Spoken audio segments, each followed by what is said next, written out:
আসসালামু আলাইকুম রহমতুল্লাহ বরকাত। আমার সকল দিনী ভাই বোনেরা, পৃথিবীর সকল আদম সন্তান দিনী ভাই বোনেরা বলবো না, আমার রাসূলকে আল্লাহ পাক পাঠাইছে পৃথিবীর সকল সৃষ্টিগুলোর জন্য। আমিও কথা বলতেছি পৃথিবীর সকল সৃষ্টিগুলোর মানব কল্যাণের জন্য, পৃথিবীর সমস্ত সৃষ্টিগুলোর জন্য, গাছপালা পরিবেশ রক্ষা করার জন্য, পশু পাখি সকলের মৌলিক অধিকার প্রতিষ্ঠিত করার জন্য, মানুষের মৌলিক অধিকার প্রতিষ্ঠিত করার জন্য। তোমরা আমাকে দেখো না, তোমরা আমার গায়ে কী আছে, আমার মাথায় কি, আমার গায়ে পাগড়ি নাই, আমার গায়ে জুব্বা নাই, আমার মাথায় পাগড়ি নাই, এটা তোমরা দেখবে না। তোমরা শুধু আমার কথা শুনবে ভাই, আমার সকল দিনী ভাই বোনেরা, আমার সকল দেশবাসী, তোমরা শুধু আমার কথা শুনবে। আজকে থেকে আমি আমার জাতির কাছে ওয়াদা করলাম, আমি আজকে থেকে কোনো একটা নেগেটিভ কথা বলবো না ইনশাআল্লাহ। ওয়া মা তাওফিক ইল্লা বিল্লাহ, আউযু বিল্লাহি মিনাশ শাইতানির রাজিম, রাব্বি জিদনি ইলমা, রাব্বি জিদনি ইলমা। এ আমার জাতি, আমি দেখতে পাইতেছি, এ আমার জাতি, আমার দেখতে পাই আমার রাসূল সাল্লাল্লাহু আলাইহি ওয়াসাল্লাম, কালা রাসূলুল্লাহ সাল্লাল্লাহু আলাইহি ওয়াসাল্লাম, নিশ্চয়ই কিয়ামতের পূর্বে এমন একটা সময় আসবে, যে সময় জ্বলন্ত কয়লা হাতে নিয়ে জ্বলন্ত কয়লা হাতে নিয়ে ধরে রাখতে যত কষ্ট হবে, ইমান ধরে রাখতে তার থেকে বেশি কষ্ট হবে। ওই সময়টা আসতেছে। আমার রাসূল 1495 বছর আগে বলেছিল, এখন চলে আসতেছে, এটা এখন চলে আসতেছে, এসে গেছে, চলে এসেছে, ওই সময়টা চলে এসেছে। আমি আমার উপর আমার 30 বছর অ্যানালাইসিস থেকে এই কথাটা বলতেছি। আজকে আমার জাতি, আমার পুরো পরিবার, আমার সকল আত্মীয় স্বজন, আমার সবার 14 গোষ্ঠী সবাই আমার বিরুদ্ধে চলে গেছে। ওই সময়টা চলে আসছে শুধুমাত্র হক কথা বলার কারণে, শুধুমাত্র কোরআন হাদিসের কথা বলার, ন্যায় কথা বলার কারণে, শুধুমাত্র মানুষের মৌলিক অধিকার প্রতিষ্ঠা, শুধুমাত্র মানুষের আমার উপর জুলুম, আমার উপর গত 20 বছর পর্যন্ত যে জুলুম হয়েছে, ওটা প্রতিবাদ করার কারণে আমার পুরো জাতি আমার বিরুদ্ধে চলে গেছে, আমার পুরো গোষ্ঠী আমার বিরুদ্ধে চলে গেছে। আমার জাতি, আমি একটা মিথ্যা কথা বলতেছি না, আমি মিথ্যা কথা জীবনে কখনো বলেছি না, আমার মনে হয় না। তোমরা বিশ্বাস করলে আমার কিছু যায় আসে না। আমার কথা, আমার কোনো ভিডিওতে তোমরা লাইক করবে না, কমেন্ট করবে না। শুধুমাত্র আমার কথাগুলো যদি আমার রাসূলের কথার সাথে মিলে, ভুল হয়েছে, শুধু আমার কোনো একটা ভিডিওতে তোমরা কমেন্ট করবে না। আমার কমেন্ট পড়ার সময় নাই।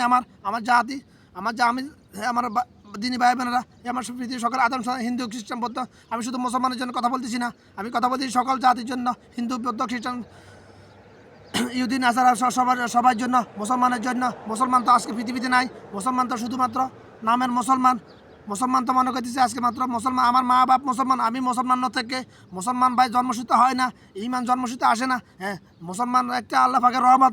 যে সন্তান, আদম সন্তান মুসলমান মা বাপের ঘরে জন্ম নেয়, তার উপর আল্লাহ পাকের রহমত, তার জন্য ইমানওয়ালা হওয়া সহজ, মুসলমান হওয়া সহজ করে দিয়েছে আল্লাহ পাক। এটা শুকরিয়া আদায় করতে পারবে না কিয়ামত পর্যন্ত সিজদা পড়ে থাকতে। আমার জাতি, আমি কথা বলি দ্রুত, এটা নিয়ে তোমরা কুমন্তব্য করবে না, পেরকাজ করবে না। কেন কথা বলি দ্রুত, ভয়ে কথা বলি, আমি জানি না কখন মালাকুল মউত আমার সামনে চলে আসে। আমাকে আল্লাহ পাক যে আলেমগুলো দিয়েছে, ওই আলেমগুলো নিয়ে বয়ান করতে বলে। কোরআন হাদিস, প্রত্যেকটা আলেম কোরআন হাদিস থেকে আসছে। আল্লাহ পাক যেহেতু দিয়েছে, ওই প্রত্যেকটা আলেম কোরআন, আমি জীবনে যা কিছু বলি, দৈনন্দিন জীবনে যা কিছু বলি, সব কিছু কোরআন হাদিসের আলোকে বলি। এই জন্য আমাকে কেউ ভালোবাসে না, এই জন্য আমার মা বাবা আমাকে ভালোবাসে না, আমার স্ত্রী আমাকে ভালোবাসতেছে না। এই জন্য আমার জাতি, আমি যদি আমার মা বাপ যদি দুনিয়াতে যেতে বেঁচে না থাকতো, এখন আমি জঙ্গলে চলে যাইতাম। কারণ আমার রাসূল বলছে কিয়ামতের পূর্বে এমন সময় আসবে, আমার উম্মত ইমানের উপর অটল থাকার জন্য জঙ্গলে চলে যাইতে হয়তো সঙ্গে নিয়ে যাইতে শুধুমাত্র কয়েকটা বকরি, যার কাছে যে সম্বল আছে, সম্বল হিসাবে বকরি নিয়ে যায়। ওই সময়টা চলে আসছে। আমার রাসূল বলছে 1495 আসবে, ওই সময়টা চলে আসছে। আমার জাতি, আমার রাসূল বলছে কিয়ামতের পূর্বে আমাদের উম্মতের মধ্যে 73টা দলে বিভক্ত হয়ে যাবে। আমি তাদেরকে দেখি নাই, কিন্তু আসবে, ওই সময়টা আসবে বলছে। আমার রাসূল বলছে আসবে, ওই সময়টা চলে আসছে। 73টা দলে বিভক্ত হয়ে যায় শুধুমাত্র বাংলাদেশে। ও আমার জাতি, এটা তোমরা বিশ্বাস করো আর নাই করো, শুধুমাত্র বাংলাদেশে 73টা বলে যে মুসলমান নামধারী আদম সন্তানগুলা 73টা দলে বিভক্ত হয়ে গিয়ে পেরকাবাজি করতে একজন মুনাফিক মুসলমানকে মেরে ফেলেছে। আমার ভাই রহিসউদ্দিন, ও ছিল সুন্নি, প্রকৃত সুন্নি, ওই জন্য ওকে বিজাতিরা মেরে ফেলেছে। এ আমার জাতি, বাংলাদেশে যেহেতু গত 3 দশক ধরে যত সরকার এসেছে গেছে, এখন যারা আছে সবাই ইসলাম ধর্মদ্রোহী। এই জন্য বাংলাদেশে কখনো এই বিচার প্রতিষ্ঠিত হয়নি, হবে না। যদি ইসলামিক কোনো দল নিয়ে আসে, ইসলামী দল কখন আসবে? আমার আল্লাহ বলছে, আমার আল্লাহ চলছে, যে জাতি যেমন ওই জাতির জন্য আমি শাসক বসাই দিব তেমন। আমার আল্লাহ বলছে, যে জাতি যেমন ওই জাতির জন্য আমি শাসক দিব তেমন। যে জাতি জালেম, ওই জাতির জন্য জালেম শাসক দিব। যে জাতি মুমিন, ওই জাতির জন্য মুমিন শাসক দিব। এ আমার জাতি, সরকারের দোষ নেই, আমার দেশের পাবলিকের দোষ। আমার দেশের পাবলিক খারাপ, আমার দেশের পাবলিক যদি ভোটের সময় চা খাওয়া বন্ধ করে দিয়ে আমি শুধু চা খাওয়ার কথা বলতেছি, বিস্তারে বলতে অনেক সময় লাগবে। আমার জাতি আজকে আমি বলতেছি, হয়তো আমি কালকে চিন্তা না থাকতে, কারণ মালাকুল মত কখন আমার সামনে চলে আসবে আমি জানি না। আজকের পর থেকে আমি কখনো এতদিন যে কথাগুলো বলছি ওটা আমার রিসার্চ ছিল। আমি গত কয়েকদিন, প্রায় 1 মাস যাবার আমি যে কথাগুলো বলছি ওগুলো আমার রিসার্চ। আমাকে ট্যাগ দেওয়া হয়েছে, আমি নাকি বিউ ব্যবসা করার জন্য কথা বলেছি, আমি নাকি ওভার এক্সপার্ট। আমার জাতি এটা আমাকে মিথ্যা অপবাদ দেওয়া হয়েছে। যেই দেখ না কেন দেশ, এখানে আমি যে দেশে আছি ওই দেশে আমার কিছু বাঙালি ভাই যাদেরকে আমি আল্লাহর জন্য ভালোবাসতাম, কিন্তু আমি এখন তাদেরকে আল্লাহর জন্য ঘৃণা করি, কারণ তারা মুনাফিক। এ আমার জাতি। আমি 30 বছরের রিসার্চ। আমার পৃথিবীতে বর্তমান যুগে 97% মুনাফিক মুসলমানের ঘরে জন্ম নেওয়া। মুনাফিকের জন্ম হয় মুসলমানের ঘরে, যারা হিন্দুর ঘরে জন্ম হয়, যারা খ্রিস্টানের ঘরে জন্ম, যারা ইহুদি, তারা তো কাফের। তাদেরকে মুসলমান কাফের মুনাফিক বলে লাভ কি? মুনাফিকের জন্ম হয় মুসলমানের ঘরে। মুনাফিক কখন কাফের ঘরে জন্ম? তারা তো কাফের পক্ষে চির জাহান্নামী শয়তানের ন্যায়। কাফের প্রকাশ্য শয়তানের পরিচালিত হওয়া আদম সন্তানের মধ্যে প্রকাশ্য শয়তান, মানব সুরতি শয়তান কাফের। আর মুনাফিকগুলা শয়তানের পরিচালনায় পরিচালিত হওয়া আদম সন্তানগুলোর মধ্যে গোপনে বাতিনি কাফের শত্রু। মুনাফিকি করতে কখন কাফের হয়ে যায় তারা বুঝতেই পারে না। এটা তাদের কারণ মুনাফিকরা তারা স্বীকার করে না, তারা মুনাফিকটা কখনো স্বীকার করে না, সে দোষী, সে পাপী, এটা কখনো স্বীকার করে না। এই জন্য মুনাফিকে সে আমার ভয় হয়, চির জাহান্নামী হওয়ার সম্ভাবনা আছে। আমার জাতি মুনাফিকটা চির জাহান্নামে। ইন্নাল মুনাফিকিনা ফি নারে জাহান্নাম। আমার আল্লাহ বলছে নিশ্চয় মুনাফিকের স্থান জাহান্নামে নিম্ন স্তরে। মুনাফিক তোমরা চিনো, সবাই জানো।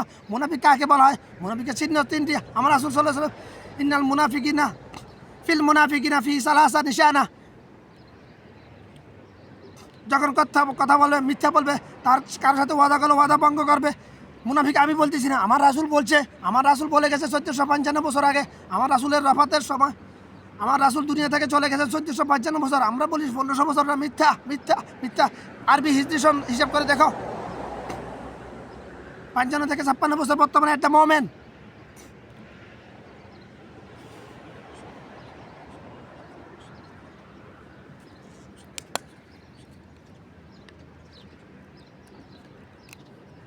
আমার জাতি আমার কথা নিয়ে খুব ব্যঙ্গ করবে না। আমি দ্রুত কথা বলছি, এই জন্য কখন আমার মালা হয়তো আমি কথা বলতে দুনিয়া থেকে চলে যেতে পারি। এই জন্য আমি দেখতে পাচ্ছি যে আমার বাঙালি জাতি বাংলাদেশের মতো পেতনাবাজ পৃথিবীর কোনো দেশে নাই, ভারতে নাই, ইন্ডিয়াতে নাই। ইন্ডিয়ার মুসলমান কেন নাই? ইন্ডিয়ার মুসলমান তো ইমানের উপর শুধুমাত্র প্রকাশ্যে নামাজ পড়তে পারতেছে না। তারা পেতনাবাজি করার সুযোগ কোথায় পাবে? রাইট। আমার জাতি পাকিস্তানে পেতনাবাজি নাই। পাকিস্তানে শুধু 2টা দল, শিয়া সুন্নি। শিয়ারা প্রকাশ্য কাফের, সুন্নিরা মুসলমান। আমার দেশের জাতি, আমার জাতি, আমার দেশে কে বলে শিয়া, কে বলে সুন্নি? শিয়া নাই। আমার দেশে শিয়া আছে, ওরা প্রকাশ্য হয় না। আমার দেশে শিয়া আছে। ওই যে হিজবুত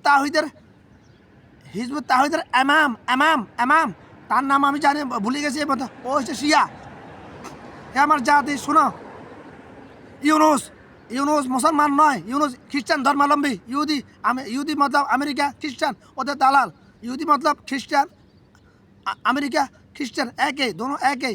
ইহুদি এবং খ্রিস্টান দুইজন একে, তবে পার্থক্য আছে। আমেরিকার খ্রিস্টান আর লন্ডনের খ্রিস্টানের মধ্যে পার্থক্য আছে। লন্ডনের খ্রিস্টান মানুষের উপর জুলুম করে না, আমেরিকার খ্রিস্টান আদম সন্তানের উপর জুলুম করতেছে। আমার জাতি আজকে আমি একটা কথা বলতে আমার এলাকাবাসীর কাছে, আমার ইউনিয়নবাসীর যে জাতি আমার রাসূলকে ছাড়ে নাই, যে আদম সন্তান আমার রাসূল সাল্লাল্লাহু আলাইহি সাল্লামকে দেশান্তরিত করতে বাধ্য হয়েছে, আমার রাসূলের বংশধররা, যে জাতি গাদ্দাফিকে ছাড়ে নাই, যে জাতি সাদ্দামকে ছাড়ে, যে মুনাফিক জাতি ওসামা বিন লাদেনকে ছাড়ে নাই, যে মুনাফিক জাতি আমার বোন নিউরো সায়েন্টিস্ট আফিয়া সিদ্দিকী হাফেজে কোরআন, ওকে ছাড়ে নাই, আমেরিকার হাতে তুলে দিছে। কারা তুলে দিছে? ওষুধ কোম্পানিগুলো। সে ছিল নিউরো সায়েন্টিস্ট হাফেজে কোরআন। এই জন্য তাকে ওষুধ কোম্পানিগুলো চক্রান্ত করে অর্থের লোভে, আমেরিকার হাতে আমেরিকার হাতে তুলেছে। আমার জাতি আমি জানি আমার বোন আফিয়া সিদ্দিকী এখনো বেঁচে আছে না নাই। যদি বেঁচে থাকে প্রায় মৃত। যদি বেঁচে থাকে আল্লাহর কাছে প্রার্থনা করি সে তাকে আল্লাহ পাক যেন তাকে দুনিয়া থেকে নিয়ে যায় ইমানের সহিত দ্রুত, অতি দ্রুত। এই রুটা আল্লাহর নির্দেশে ফেরেশতারা মানুষের শরীরে মায়ের গর্ভের মধ্যে রুটা প্রবেশ করে। এই রুটা আল্লাহর নির্দেশ ব্যতীত এই দেহ থেকে বের করার ক্ষমতা দুনিয়ার কারো নাই। এ আমার জাতি, তোমরা কখনো মানুষকে ভয় করিও না, একমাত্র ইত্তাকুল্লাহ আল্লাহকে ভয় করো, একমাত্র ইত্তাকুল্লাহ আল্লাহকে ভয় করো, তেমন ভয় করো যেমন ভয় করেছো ওমর, আবু বকর, ওসমান, আলী রাদিয়াল্লাহু তাআলা আনহু। ইত্তাকুল্লাহ। আমার জাতি, তোমরা আমাকে দেখবে না, আমার আল্লাহর রহমত, আল্লাহ পাকের রহমত, আমার মা বাপ আমাকে মাদ্রাসায় পড়ায় নাই। এই জন্য আমি শুকরিয়া আদায় করতেছি, কারণ মাদ্রাসায় পড়লে ওস্তাদ যেমন সার্কি তেমন হয়ে যেত। আমার দেশের বেশিরভাগ ওস্তাদ ধর্ম ব্যবসায়ী মুসলমান লেফাজদারি মুনাফিক শয়তান। আল্লাহ পাকের রহমত আমার গায়ে ধর্ম ব্যবসায়ীর লেফাজ কেউ লাগাতে পারবে না, সাইনবোর্ড লাগাতে পারবে না ইনশাআল্লাহ, কারণ আমি মাদ্রাসায় পড়ি নাই।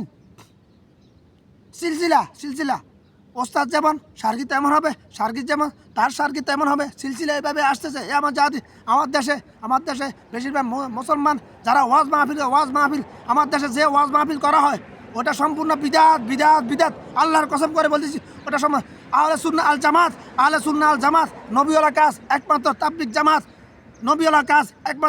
জামাত, হক একমাত্র দ্বীনের দাওয়াত দিতেছে, নিজের খেয়ে নিজের পরে একমাত্র দ্বীনের দাওয়াত দিতেছে তাবলীগ জামাত। আমার জাতি পানির ক্ষমতা না আমাকে বিজানোর, যদি আল্লাহ চায় এখানে পানি চালু হয়েছে, পানির ক্ষমতা না আমাকে বিজানোর। যদি আল্লাহ চায় পানি বন্ধ হয়ে গেছে, আল্লাহ চায় পানির ক্ষমতা নাই আমাকে বিজানোর, পানির কোনো ক্ষমতা নাই আমাকে ডুবানোর, আগুনের কোনো ক্ষমতা নেই আমাকে মারার। যদি আল্লাহটা চায় ইমান আনো সেই রকম যেইভাবে আমার রাসূলের সাহাবীরা এনেছিল আল্লাহর উপর, এই আমার জাতি কোরআনের উপর। এখনো পৃথিবীর মুসলমান যদি কোরআন এবং হাদিসের উপর সেইভাবে ইমান আনে, যেভাবে ইমান এনেছিল আবু বকর, ওসমান, আলী, ওমর ইবনে খাত্তাব রাদিয়াল্লাহু তাআলা আনহু, সেই রকম যদি তোমরা ইমান আনতে পারো এখনো কোরআন হাদিসের উপর, তাহলে পুরা পৃথিবীর শাসন আল্লাহ পাক এখনো মুসলিমের হাতে দিয়ে দেবে ইনশাআল্লাহ। আমার জাতি, আমার বাঙালি জাতি, তোমরা বেশিরভাগ যেহেতু আদম সন্তানের মধ্যে বর্তমান যুগে 20 বছর আগে এমন ছিল না, 20 বছর আগে এত মুনাফিক ছিল না। বর্তমান যুগের কথা বলতেছি, একটা মহামেন আজকের দিনের কথা বলতেছি। আজকের দিন পৃথিবীর আদম সন্তানের মধ্যে যারা মুসলমানের ঘর জন্ম নিয়েছে তাদের মধ্যে 97% মুনাফিক। আমি একটু পার্সেন্টেজ বাড়াই দিছি যাতে ফেরকাবাজি না করতে পারো ইনশাআল্লাহ। এ আমার জাতি, কথা দ্রুত বলছি, না বুঝতে পারলে 3বার শুনবে। যদি আমার কথাগুলা আমার রাসূলের কথার সাথে মিলে তাহলে লাইক করবে, নাহলে ডিসলাইক করবে। কমেন্ট করার দরকার নাই, কমেন্ট পড়া আমার সময় নাই, কারণ আমার পরিবারের মৌলিক চাহিদা পূরণের জন্য আমার কাজ করতে হয়। আমি সকালে ঘুম থেকে উঠি, নামাজ পড়ে তারপর তোমাদের জন্য কথা বলতেছি। এই জন্য এই বয়ে নিজে বাঁচার জন্য। কেন? আল্লাহ পাক আমাকে যে আলেম দিয়েছে কুদরতিভাবে, ওই আলেম যদি আমি আমার জাতির কাছে উপস্থাপন না করে যায় কবর যায়, আল্লাহ পাক যদি আমাকে জিজ্ঞেস করে তোকে আমি আলেম দিয়েছিলাম, তুই কেন আমার আদম সন্তানকে জাহান্নাম থেকে বাঁচানোর জন্য চেষ্টা করিস? এই জন্য আমি কথা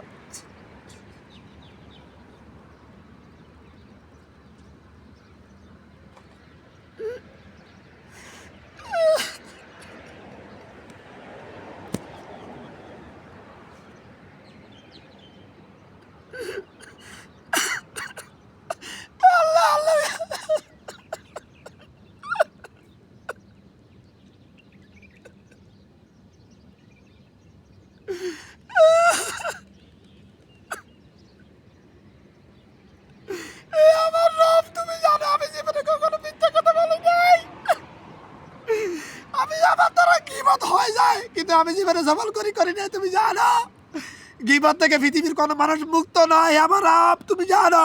এই জন্য আমি মুক্ত নয়, আমি আদম সন্তান। আমাকে মাফ করে দিও। আমি জীবনে যত মানুষের গীবত করেছি তাদেরকে মাফ করে দিও, আমাকে মাফ করে দিও। আমার রব, তুমি জানো আমি জীবনে জন্মের পর থেকে এই জন্য 1 টাকা মানুষের হক খাই নাই। কিন্তু আমার পরিবার, আমার মা বাবা আমাকে বিশ্বাস করে না। আমার রব, আমি চাইতেছি আমাকে তুমি বাংলাদেশ আর নিয়ে না যাও। আমার রব, আমি তোমার কাছে প্রার্থনা করতেছি আমাকে তুমি বাংলাদেশ আর নিয়ে না যাও। এই দেশে আমার দাফন কাফনের ব্যবস্থা করে দিও। আমার রব, আমার একটা উদ্দেশ্য, আমি তোমার কাছে শহীদের মত চাই।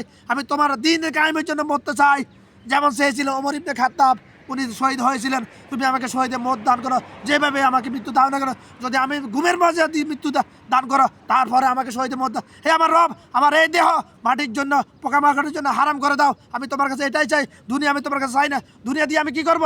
আমার কাছে শুধু একটা প্যাটার্ন আছে, শুধু একটা প্যাটার্ন, কোটি টাকা দামের একটা প্যাটার্ন আছে। বাংলাদেশের যে পুরো সব পাওয়ার হাউস, পৃথিবীর যে কোনো দেশ থেকে আমি কন্ট্রোল করতে পারবো। বাংলাদেশের যে কোনো মিল ফ্যাক্টরির পাওয়ার মানে ইলেকট্রিসিটি, বিদ্যুৎ, পৃথিবীর যে কোনো দেশ থেকে আমি ওয়াইফাইয়ের মাধ্যমে কন্ট্রোল করতে পারবো। ওই প্যাটার্ন আছে আমার কাছে, ওই প্যাটার্নের দাম কোটি কোটি টাকা। আমি কি করব? দুনিয়া দিয়ে কি করবো? আমি কি করবো? প্যাটার্ন করেছি আমি মাত্র গত 2 থেকে 3 দিন আগে দুনিয়া দিয়ে। হে ভাই, আমার রবে, আমার জাতি, আল্লাহর কসম করে বলছি, আমাকে পৃথিবীর কোনো সম্পত্তি কিনতে পারবে না। গোটা পৃথিবী একটা মাঠ প্রতি স্বর্ণ দিয়ে দাও আমাকে, আমার ইমান কিনতে পারবে না। আল্লাহর কসম করবে, পারে নাই।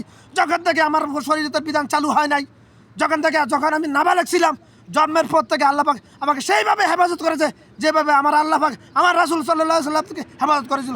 মনের অজান্তে ভুলবশত কোনো ভুল হয়ে গেছে, হয় না এমন বলতে পারবো না। আমি যেহেতু আদম সন্তান, আল্লাহ হে আমার রব, বালেগ হবার পরে আমার যত পাপ সব কিছু তুমি মাফ করে দাও, যেভাবে মাফ করে দিয়েছে আমার রাসূল সাল্লাল্লাহু আলাইহি ওয়াসাল্লাম। এ আমার বাবা, আমার উদ্দেশ্য, আমার কলমে কি তুমি জানো, দুনিয়ার কেউ না জানলেও তুমি জানো, দুনিয়া জানে না জানলে। এ আমার রব, তুমি জানো আমি তখন পাগল ছিলাম না। আমার জাতি, আমার পরিবার আমাকে পাগল বানিয়ে দিছে। আমার ভাই শেষ ভাইকে আমি বলেছিলাম, ভাই তুই জেনে রাখ, আজকের পর থেকে মৃত্যুর আগ পর্যন্ত আমার বাপ আমাকে পাগলের ট্যাগ দিয়ে দিছে, আমাকে পাগল বলবে দুনিয়ার মানুষ। বলছে আজকে 12 বছর পরে আমার বড় ভাই আমাকে পাগল বলতেছে। আমি দেখি শীতের সিজনে আসে পাগল হয়ে যায়, গরমের সিজনে কেন পাগল হইলাম? এ আমার রব, তুমি জানো আমি কখনো পাগল ছিলাম না। আমি পাগল, আমি আখিরাতে পাগল, সবাই দুনিয়ার পাগল। আমি জন্মের পর থেকে এ পর্যন্ত আমার মতো একটা মানুষ, আমার মতো হুবহু আমার মতো একটা মানুষ খুঁজে পাই না। তার মানে আমি দুনিয়ার বাসীর কাছে দুনিয়ার জন্য আমি খারাপ, আখিরাতের জন্য আমি উত্তম। আমার রব তুমি ভালো করে জানো।